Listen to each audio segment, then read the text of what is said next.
The radio crackled at 3:47 hours, cutting through the pre-dawn silence like a blade through silk. Captain Valentina Viper Kozlov pressed her earpiece tighter, straining to catch the fragmented transmission bleeding through the static. Something about unauthorized movement, grid coordinates that made her blood run cold.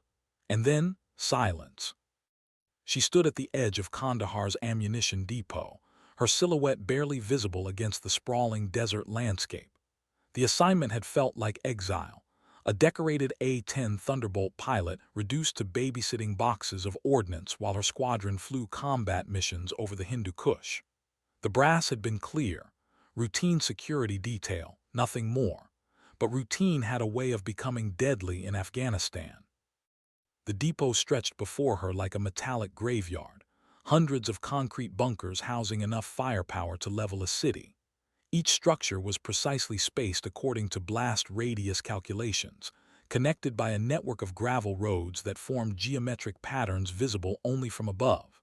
Viper had memorized every angle, every shadow, every potential approach vector during her first week. Old habits from her days as an attack pilot, always thinking 3 moves ahead. Her hands moved instinctively to check her sidearm, fingers tracing the familiar weight of the M9 Beretta. 27 combat missions over Iraq and Afghanistan, 4 air medals, and a distinguished flying cross that she kept locked away in a drawer back home. None of that mattered now. Tonight, she was just another guard in the vast machinery of military bureaucracy. The wind carried desert sand across the compound, creating ghostly patterns in the security lights. Somewhere in the distance, a helicopter's rotors beat against the thin air, routine patrol, probably, or maybe not. The radio transmission had mentioned movement in Sector 7, but Sector 7 was supposed to be empty until next week's ammunition transfer. Viper keyed her radio. "Control, this is Depot Guardian, requesting confirmation on that last traffic." Static answered her, then more static. She tried again, adjusting the frequency. Nothing but the electronic whisper of empty airwaves. The communication blackout could mean anything: solar interference, equipment failure, or something far worse. In her gut, the place where pilot instincts lived and breathed, she knew this wasn't routine. The depot's perimeter lights suddenly flickered, creating a strobe effect across the bunkers. For a moment, shadows danced like phantoms between the structures. Then steady illumination returned, leaving only the sound of her own breathing and the distant whisper of wind across razor wire. Something was coming. She could feel it in the way the night air seemed to hold its breath, in the unnatural silence that had settled over the compound. Whatever was out there in the darkness was about to turn her exile into something far more dangerous than anyone had anticipated. Viper checked her watch. 3:52 hours. Dawn was still 3 hours away. The transmission from SEAL Team 6 came at 400 hours sharp, crackling through the radio with crystal clarity that cut through the previous silence like a knife through paper. Commander Jackson's voice carried the unmistakable authority of someone accustomed to operating in the shadows where failure meant death. "Depot Guardian, this is Neptune Actual. We have confirmed hostile movement converging on your position.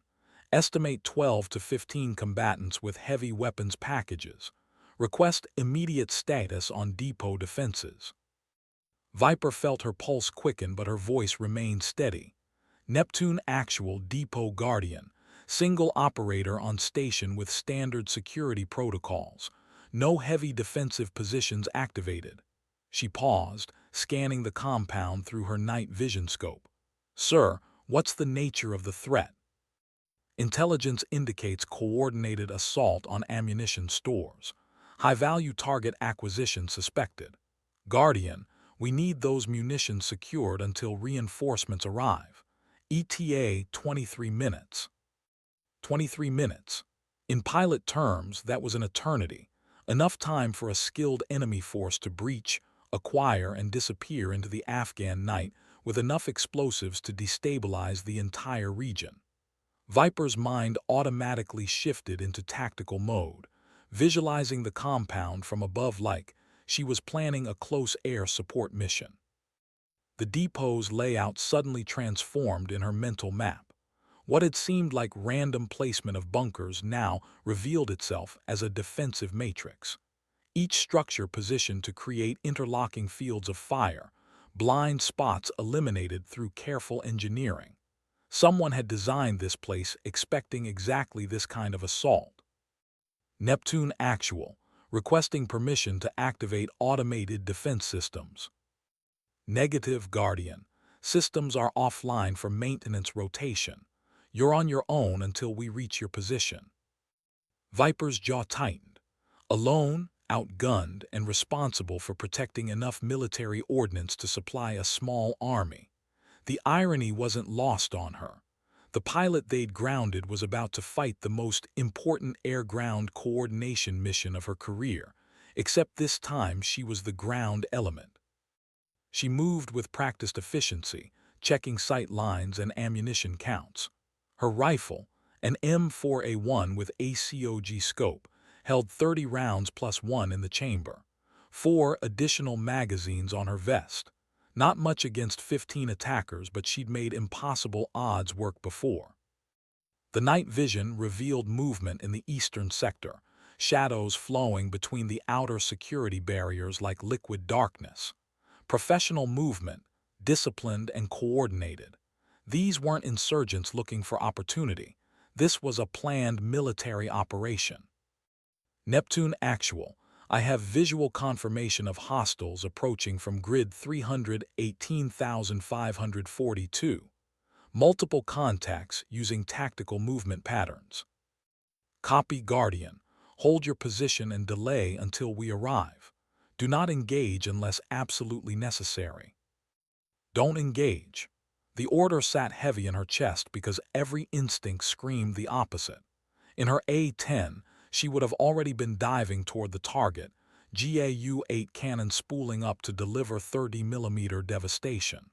But tonight, she was grounded, and the rules of engagement had shifted from hunter to hunted. The shadows moved closer. The first explosion came at 4:17 hours, a controlled detonation that transformed the eastern perimeter fence into twisted metal sculpture. Viper pressed herself against the concrete wall of Bunker 7, feeling the shock wave roll through the ground beneath her boots. Professional work, enough force to create a breach without triggering the depot's seismic alarms. Through her scope, she watched figures pour through the gap with military precision. Black tactical gear, night vision equipment, and weapons that caught starlight like predatory eyes. These weren't local insurgents. Their movement patterns spoke of extensive training and battlefield experience. Neptune Actual Guardian, perimeter breach confirmed. Count 14 hostiles with what appears to be explosive ordnance disposal equipment. They're not here to destroy the depot, they're here to steal from it. Commander Jackson's response carried a new edge of urgency. Guardian, revised orders. Prevent acquisition of high-value munitions at all costs. Bunkers 12 through 15 contain prototype-guided munitions. Cannot allow enemy possession. Viper's tactical computer, her pilot's brain, immediately calculated fields of fire, covered approaches, and defensive positions. The depot's layout favored defenders who knew the terrain, but only if that defender could be in multiple places simultaneously. Physics said that was impossible. Experience suggested otherwise. She keyed her radio to a different frequency. Any station, this is Depot Guardian requesting immediate air support. Grid 318,542, 14 hostile combatants with unknown intentions. Static answered, followed by a voice she didn't recognize. Guardian, this is Reaper 27. We're 30 minutes out with full load. Can you paint targets? Negative on laser designation equipment, Reaper. Will provide grid coordinates and direction of travel. She paused, watching the enemy team split into 3 groups. Be advised, friendly ammunition depot below. Danger close procedures in effect. The tactical situation crystallized in her mind like a formation flying problem. Multiple variables, life-or-death consequences, and split-second timing requirements. Except instead of coordinating aircraft, she was coordinating her own survival against professional soldiers who wanted to turn American military hardware against American forces. The enemy's lead element reached Bunker 3, barely 200 meters from her position. She could see their equipment clearly now: night vision goggles, suppressed weapons, and demolition charges arranged with the methodical precision of experts. They moved like ghosts, but ghosts with lethal intent. One figure gestured toward her location, and Viper realized with cold clarity that her position had been compromised. They knew exactly where she was, which meant this wasn't a random raid. Someone had provided detailed intelligence about the depot's defenses, patrol schedules, and personnel assignments. She was not just facing an enemy assault. She was facing a betrayal that reached into the heart of military intelligence. The muzzle flash bloomed in her peripheral vision like a deadly flower, followed immediately by the supersonic crack of bullets splitting air where her head had been milliseconds before. Training took over. Muscle memory from 1,000 hours of combat flight training translated into ground warfare. She rolled left, came up behind Bunker 7's concrete corner, and acquired her first target. The enemy sniper had positioned himself on the depot's water tower, approximately 400 meters northeast of her position. Professional placement, elevated firing position with commanding view of the entire compound. Through her ACOG scope, she could see the distinctive outline of a Barrett .50 caliber rifle, weapon designed to punch through light armor and concrete barriers. Viper's finger found her trigger as she calculated wind speed, distance, and the slight upward angle required for the shot. But before she could fire, her radio erupted with chatter. "Guardian Neptune 6, we have eyes on your position. Sniper is designated target Alpha. We have the shot." "Negative, Neptune. My angle is clear and I have positive identification." "Guardian, stand down. SEAL snipers are." The Barrett's boom echoed across the desert, followed by the distinctive whine of a .50 caliber round passing overhead. The concrete beside her exploded in a shower of fragments that peppered her body armor. The enemy sniper was good, very good, but he'd made the classic mistake of firing from a fixed position twice. Viper's M4 bucked against her shoulder, the 5.56 round covering 400 meters in less than half a second. Through her scope, she watched the sniper's body language change from aggressive to defensive as her bullet struck the water tower's steel framework inches from his position. Not a killing shot, but close enough to force displacement. "Scratch 1 sniper position," she reported, already moving to her next firing position. "Target Alpha is relocating." The depot's tactical situation had shifted. What began as a stealth operation was now open warfare, and the enemy's careful timeline was collapsing. But they adapted quickly, too quickly. The remaining 13 operators immediately split into fire and maneuver teams, using the depot's own layout against her. Team 1 moved to flank her position from the south, using bunkers 4 and 5 as cover. Team 2 continued toward the high-value munitions storage, their demolition expert already preparing charges. Team 3, 3 operators with what looked like shoulder-fired missiles, established overwatch positions to suppress any reinforcements. It was textbook small unit tactics, executed with precision that spoke of extensive training and battlefield experience. These weren't mercenaries or insurgents. They were military professionals, possibly special operations, conducting what amounted to an act of war on American soil. Neptune Actual, Guardian. Enemy force is professional military, likely special operations trained. Request immediate extraction after mission completion. Negative on extraction, Guardian. Your orders are to hold position and protect high-value assets until relieved. Reinforcements inbound, but you're the only thing standing between them and enough firepower to change this war. The weight of responsibility settled on her shoulders like flight gear before a combat mission. Somewhere in bunkers 12 through 15 lay weapons that could shift the balance of power in Afghanistan, or worse, find their way to terrorist organizations worldwide. The enemy knew exactly what they were looking for, which meant the betrayal ran deeper than she'd initially suspected. She checked her ammunition, 26 rounds remaining in the current magazine, plus 4 additional magazines. Against 13 professional operators, those numbers represented a mathematical impossibility, unless she could change the tactical equation entirely. The night air carried the distant sound of helicopter rotors, but whether friendly or enemy remained unknown. In her A-10, she could have identified aircraft signatures from 50 miles away.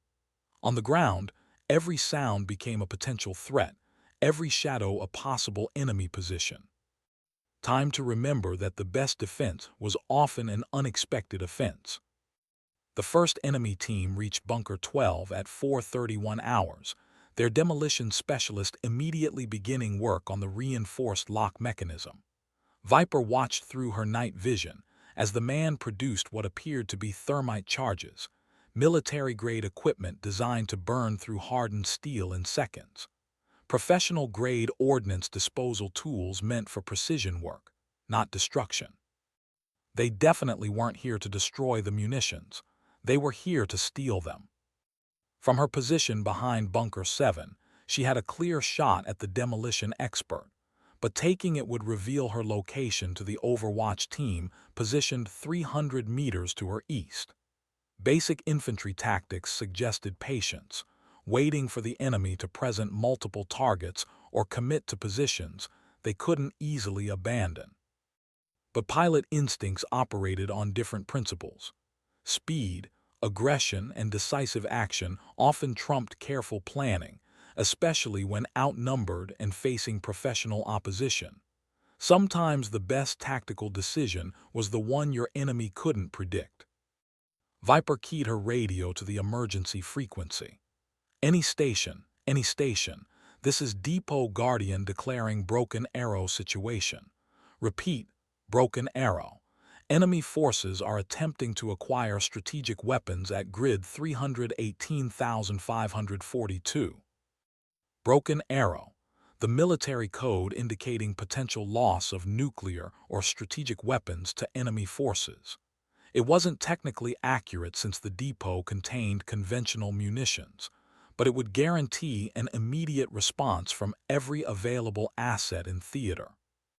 The radio exploded with chatter as multiple commanders simultaneously demanded clarification, status updates, and target information. She ignored them all, focusing instead on the thermite charge now burning through Bunker 12's locking mechanism with brilliant white intensity. Guardian, this is Overlord Actual. Confirm Broken Arrow status. Overlord Guardian. Hostile forces with military-grade equipment attempting to breach strategic weapons storage. Estimate 10 minutes until successful penetration. Guardian, all available assets are being redirected to your position. Hold at all costs. All available assets. That meant Apache helicopters, A-10 close air support, and probably fast movers inbound from carriers in the Arabian Sea. The cavalry was coming, but cavalry took time to arrive, and time was the one resource she couldn't manufacture. The thermite charge burned through the lock, and Bunker 12's heavy steel door swung open on hydraulic hinges. Interior lighting revealed rack after rack of sleek, gray cylinders, Hellfire missiles, each one capable of destroying a main battle tank or leveling a building with surgical precision. The enemy team moved with practiced efficiency, their equipment clearly designed for rapid acquisition and transport. Specialized carrying cases, lightweight but secure. Transportation harnesses optimized for helicopter insertion and extraction. This wasn't an opportunistic raid. It was a carefully planned heist of American military hardware. Viper's scope tracked the demolition expert as he began disconnecting the first Hellfire from its storage rack. Professional technique, no wasted motion. Behind him, two other operators provided security while constantly scanning for threats. They were good at their job, which made them extremely dangerous. But being good at their job also made them predictable. Professional soldiers followed doctrine, and doctrine created patterns. Patterns could be exploited by someone who understood them well enough. She shifted her aim from the demolition expert to the thermite charges stacked beside Bunker 13. One well-placed shot into those charges would create a spectacular diversion and potentially disable the enemy's breaching capability. It would also announce her position to every hostile in the compound. Sometimes the best tactical decision was the loudest one.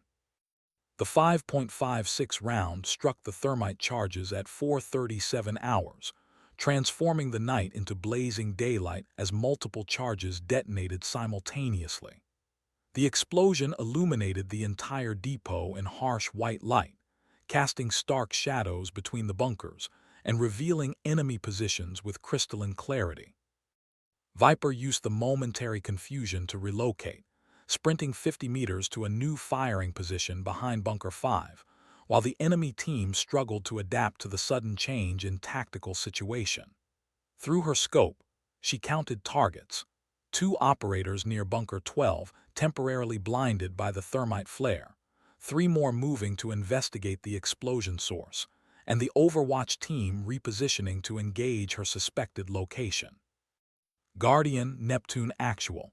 We observe multiple secondary explosions at your position. What's your status? Neptune, Guardian. I just announced my presence to the entire neighborhood. Estimate 6 minutes until enemy reorganization. Copy, Guardian. We're 8 minutes out with full tactical package. 8 minutes versus 6. The mathematics of survival often came down to such simple equations, but simple didn't mean easy. She needed to delay the enemy's timeline while avoiding decisive engagement with a numerically superior force. In aviation terms, it was like flying air-to-air combat against multiple opponents, extend the engagement, force mistakes, and survive until reinforcements arrived. The enemy adapted faster than expected. Instead of pursuing her new position, they split into 3 teams with clearly defined objectives. Team 1 continued extracting Hellfire missiles from Bunker 12, working with mechanical efficiency despite the chaos. Team 2 moved to breach Bunker 13, their replacement thermite charges already prepared. Team 3 began a systematic sweep toward her position, using fire and maneuver tactics that spoke of extensive small unit training. Professional, disciplined, and dangerous, but also predictable. Viper identified the pattern in their movement, standard NATO small unit tactics, by-the-book formations that prioritize security over speed. They were treating this like a training exercise, methodically clearing each potential threat rather than adapting to the unique tactical environment of the ammunition depot. She keyed her radio to the air support frequency. Reaper 27, Guardian. Request immediate close air support. Grid 318,542, multiple hostiles in the open. Guardian, Reaper 27. We're 15 minutes out. Can you maintain laser designation? Negative on laser. Will provide voice guidance and grid coordinates. 15 minutes. The enemy would have completed their mission and disappeared long before air support arrived. She needed to force them into a tactical mistake, something that would extend their timeline or compromise their extraction plan. The answer came from an unexpected direction. The sound of helicopter rotors approaching from the southeast, low and fast. Not the heavy beat of American Chinooks or Blackhawks, but the distinctive whine of smaller, more agile aircraft. The enemy's extraction assets were arriving early, probably responding to the thermite explosion and the sudden collapse of operational security. Viper smiled grimly. Early extraction meant the mission timeline was accelerating, which meant the enemy would have to choose between operational security and mission completion. In her experience, when forced to choose between safety and success, professional soldiers usually chose success. That choice could be exploited by someone who understood the psychology of special operations warfare. The incoming helicopter materialized against the star-filled sky like a mechanical bird of prey, sleek and purpose-built for special operations insertion and extraction. No navigation lights, matte black finish that absorbed radar signatures, and flight profile that spoke of pilot training in contested airspace environments. Definitely not a standard military aircraft, which raised uncomfortable questions about who exactly was funding this operation. Viper tracked the aircraft through her scope, noting the side-mounted door guns and what appeared to be rocket pods on external hardpoints. Serious firepower, designed to suppress ground resistance during extraction operations. The helicopter pilot was maintaining a tight circular pattern approximately 2 kilometers from the depot, outside effective small arms range, but close enough for rapid insertion when called. The enemy's timeline had definitely accelerated. Team 1 had successfully extracted 6 Hellfire missiles from Bunker 12 and was now loading them into specialized transport cases. Team 2 had breached Bunker 13 and was evaluating its contents. Team 3 continued their methodical advance toward her position, now only 200 meters away and closing steadily. Neptune Actual, Guardian. Enemy extraction asset has arrived. Helicopter with heavy weapons package maintaining overwatch at grid 320,544. Guardian Neptune. We copy helicopter contact. Be advised we have Apache gunships inbound your location, ETA 6 minutes. 6 minutes until friendly air support, but the enemy would probably complete their mission within 4. The tactical equation was becoming increasingly unfavorable, but Viper had faced impossible odds before. The key was changing the enemy's risk-benefit calculation through unexpected action. She identified the critical vulnerability in the enemy's operation: communication. Special operations teams relied heavily on real-time coordination between ground elements and air support. Disrupt that communication, and their carefully coordinated mission could collapse into chaos. The enemy radio antenna was visible on the team leader's backpack, a whip antenna designed for long-range communication with the extraction helicopter. One well-placed shot could sever that link, forcing the ground team to rely on line-of-sight signals or predetermined extraction protocols. But taking that shot would require exposing herself to the Overwatch team's fields of fire, essentially trading her concealment for a single disruptive attack. In aerial combat terms, it was like diving through enemy fighters to attack the primary target, high risk, but potentially decisive if successful. Through her scope, she watched the team leader coordinate between the two extraction teams, his hand gestures clearly directing the pace of operations. Professional leadership under stress, exactly what she'd expect from special operations personnel. But even professional soldiers had vulnerabilities, especially when operating under time pressure in unfamiliar territory. The depot's public address system activated without warning, flooding the compound with the recorded voice of base security protocols. Attention all personnel, this facility is now under lockdown status.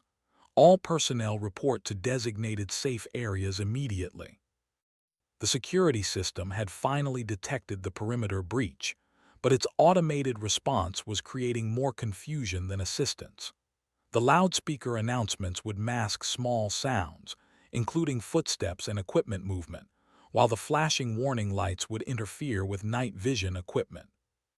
Sometimes bureaucratic incompetence created tactical opportunities. Viper used the audio cover to relocate again, moving 30 meters to a position with clear sight lines to both enemy teams and the approaching Team 3. Her new position offered limited concealment but excellent fields of fire, a calculated risk that matched the enemy's accelerating timeline. The team leader's radio antenna came into focus through her ACOG scope, approximately 180 meters away and perfectly aligned for a precision shot. One trigger pull to disrupt their coordination, followed by immediate movement to avoid the inevitable response. She exhaled slowly, finding that perfect moment between heartbeats where the rifle became an extension of her will. The same focused calm she'd learned in the cockpit, where split-second decisions determined life or death outcomes. The shot broke at 4:44 hours, her bullet severing the enemy team leader's radio antenna with surgical precision. The man immediately dropped into a defensive crouch, scanning for the sniper's position while simultaneously signaling his teams to accelerate their extraction timeline. But acceleration under stress led to mistakes, and mistakes were exactly what Viper needed to even the tactical odds against a numerically superior enemy force. The psychology of special operations warfare was about to work in her favor, assuming she could survive the next few minutes of what would undoubtedly become the most intense firefight of her military career. The enemy's response was immediate and overwhelming. Team 3 opened fire on her suspected position with suppressive automatic weapons fire, their muzzle flashes strobing in the darkness like deadly lightning.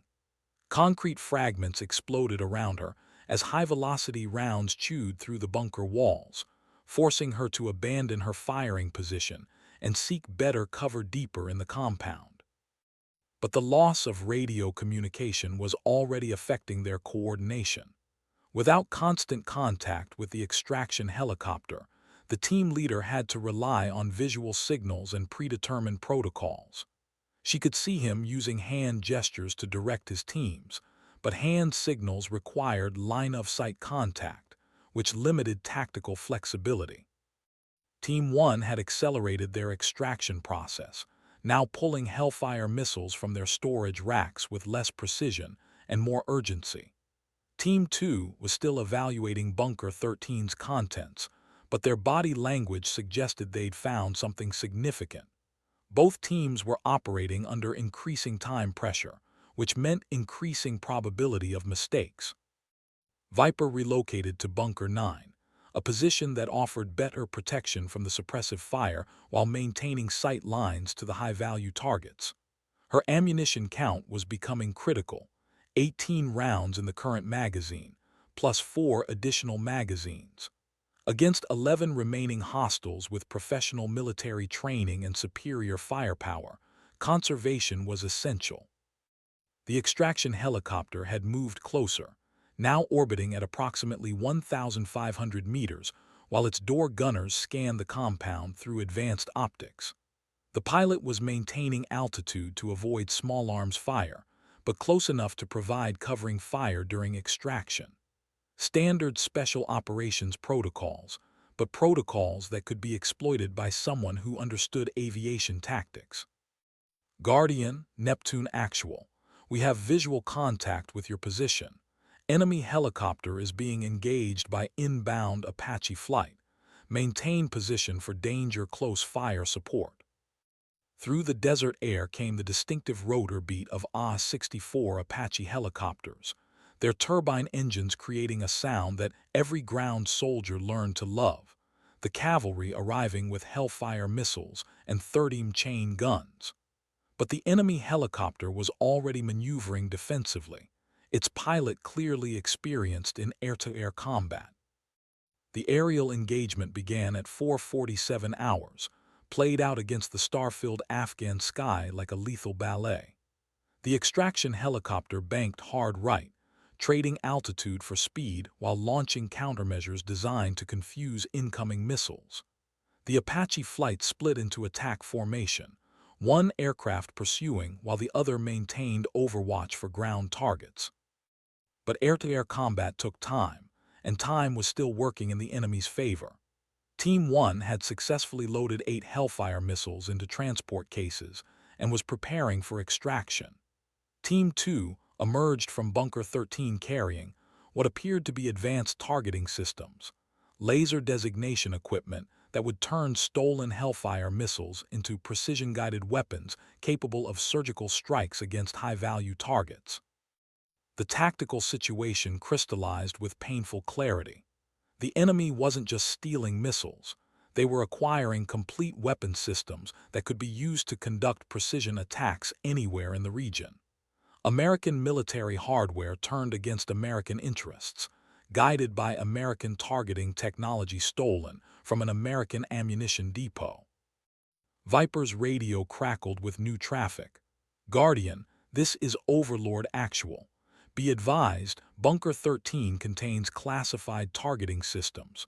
Those assets cannot be allowed to fall into enemy hands under any circumstances." Cannot be allowed.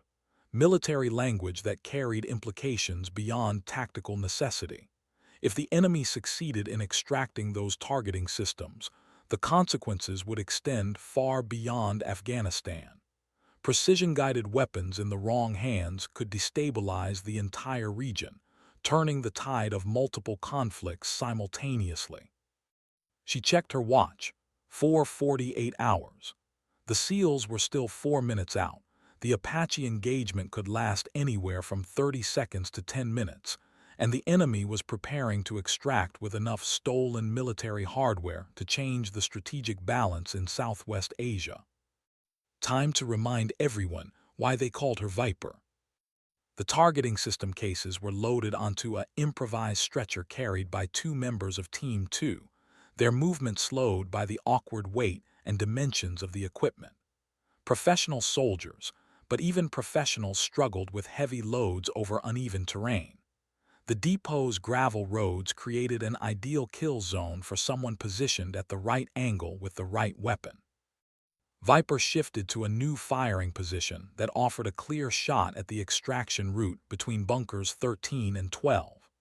The enemy would have to cross approximately 50 meters of open ground to reach their consolidation point, 50 meters where they would be exposed and encumbered by stolen equipment. But taking that shot meant exposing herself to the Overwatch team's immediate retaliation. Team 3 had established a defensive position designed to protect the extraction route, their weapons trained on likely sniper positions throughout the compound. Moving into position for the critical shot would put her directly in their kill zone. The mathematics were simple: trade her life for mission success, or allow strategic weapons to fall into enemy hands with consequences that could affect thousands of lives across multiple theaters of operation. In pilot terms, it was the difference between losing one aircraft or losing an entire squadron to enemy action. She had faced similar decisions in her A-10, moments when staying in the attack run meant almost certain death, but breaking off meant leaving friendly forces without close air support. Those moments defined military service, placing mission accomplishment and the lives of others above personal survival.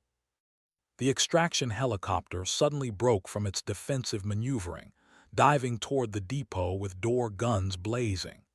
The Apache flight had managed to damage one of its engines, forcing the pilot to choose between continued evasion and mission completion. Like the ground team, the aircrew was prioritizing success over safety.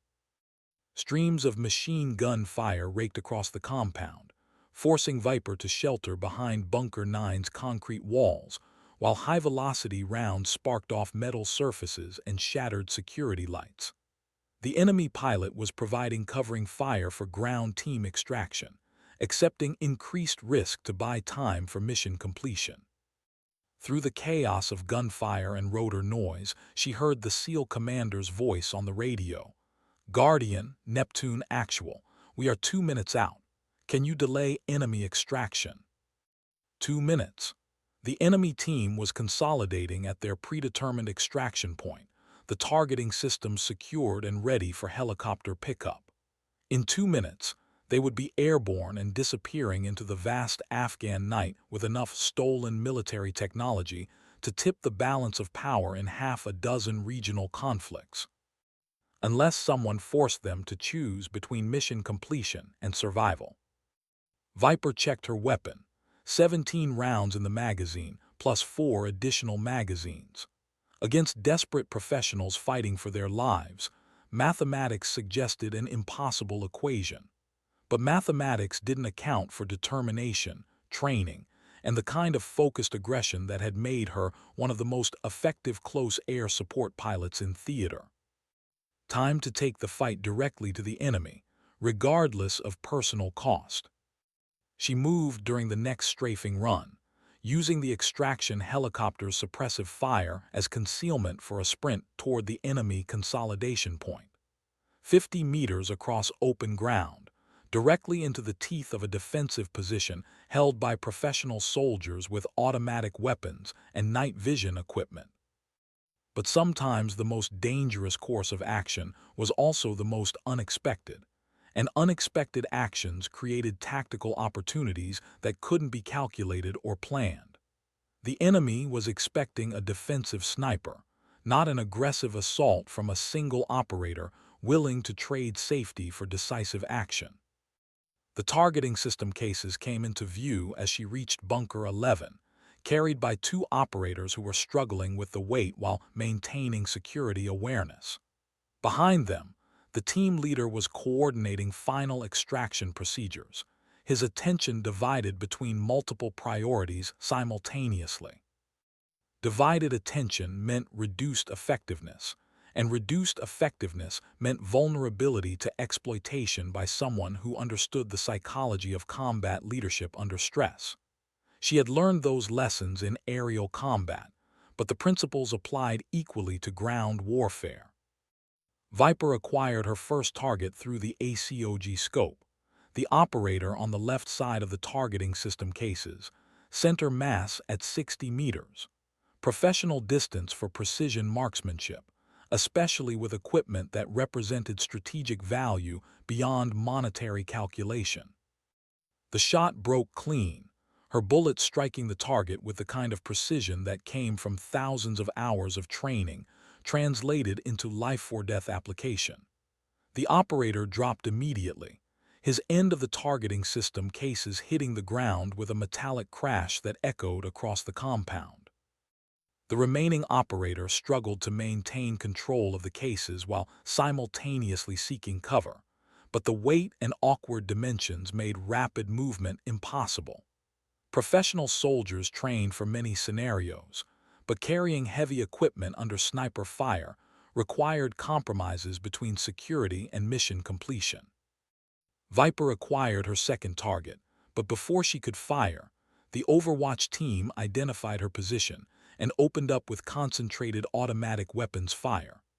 Concrete exploded around her as high-velocity rounds chewed through bunker walls and metal framework, forcing her to abandon her firing position and seek immediate cover. But two shots had achieved tactical success. The targeting systems were no longer mobile, the enemy timeline had collapsed, and confusion was replacing coordinated execution throughout their operation. Sometimes individual actions, precisely applied, could influence strategic outcomes far beyond their immediate tactical effect. The extraction helicopter pilot made his decision at 4:51 hours, bringing his damaged aircraft into a steep approach toward the depot despite continued engagement with the Apache flight. Door gunners provided suppressive fire while the crew chief prepared for rapid personnel recovery, accepting maximum risk to extract the ground team before complete mission failure. Through her scope, Viper watched the enemy team leader make rapid calculations based on changing tactical realities. The targeting systems were immobile, extraction was under direct fire, and unknown friendly reinforcements were approaching from multiple directions. Professional leadership meant knowing when to cut losses and preserve personnel for future operations. Hand signals passed between team members. Abort mission, prepare for emergency extraction, abandon equipment. The kind of battlefield decisions that separated experienced operators from casualties, even when those decisions meant accepting failure of primary objectives. But Viper wasn't finished yet. 8 stolen Hellfire missiles remained in enemy possession, enough firepower to conduct multiple precision strikes against high-value targets throughout the region. Allowing those weapons to escape would still represent a significant tactical defeat with strategic implications. The radio crackled with multiple transmissions as friendly forces converged on the depot from all directions. Apache helicopters engaging the extraction aircraft, SEAL teams approaching from the southeast, and additional security forces responding to the Broken Arrow Declaration. The tactical situation was shifting rapidly in favor of friendly forces, but rapid shifts often created opportunities for escape by desperate enemies. Team 1 began moving toward the helicopter landing zone, their transport cases containing stolen Hellfire missiles slung between operators in two-man carries. Professional field expedient techniques for transporting heavy equipment, but techniques that sacrifice speed for security. Sacrifice of speed created vulnerability to exploitation by precision fires from concealed positions. The same tactical principle that made close air support effective against moving ground targets adapted to ground versus ground engagement, where individual marksmanship replaced aircraft-mounted weapon systems. The shot angle required exposing herself to immediate retaliation from multiple enemy positions, but mission success demanded accepting personal risk for strategic gain. In her A-10, she had made similar decisions dozens of times, diving through enemy fire to deliver precision strikes that protected friendly forces or eliminated high-value targets. This time, the aircraft was her body, the precision strike was rifle fire, and the target was enemy personnel carrying stolen American military hardware toward extraction under hostile fire. The tactical principles remained constant even when the platform changed from aviation to infantry operations. Viper moved to her final firing position behind Bunker 6, a location that offered clear sight lines to the extraction route but limited protection from defensive fire. Professional soldiers would identify and engage her position within seconds of her first shot, which meant she had perhaps 10 seconds to inflict maximum damage before seeking new cover. 10 seconds to prevent strategic weapons from falling into enemy hands. 10 seconds to justify her assignment to this depot. 10 seconds to prove that sometimes individual actions could influence outcomes far beyond their immediate tactical scope. The targeting solution crystallized in her scope: lead operator carrying Hellfire missiles, center mass.